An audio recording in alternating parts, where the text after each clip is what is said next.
Ayan. Tapos tinaasa na 1 metro. Pero asfalto di ba? Hindi naman semento Yung asfalto lang, ayan. Dito na yan sa may Buendia, EDSA. Pag tagal-tagal yan, magiging ganito yan. Ayan di ba? Hindi pantay. Lumulundo. Ayan katulad yan ayan bug bug bug bug bug bug bug. Di ba? Bug bug bug bug bug bug bug. Di ba? Puro tapal, tapos yung tapal nawala yung tapal, tinapalan.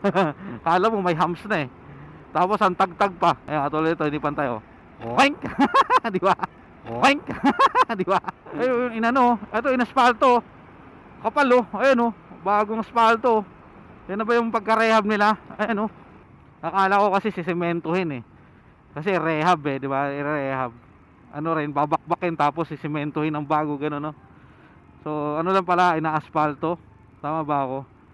Kasi meron tayo nakita na asfaltado na parang 1 meters 1 meter 1 cm yata yung kapal. Actually tama naman yung pagkakaano nila, pagkaka-schedule nila kasi holiday naman talaga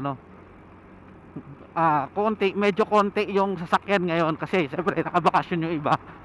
So sana lang matapos siya ng January kasi pagdating ng January uwian na ulit ng mga main characters. Siyempre, 'di ba? Traffic na.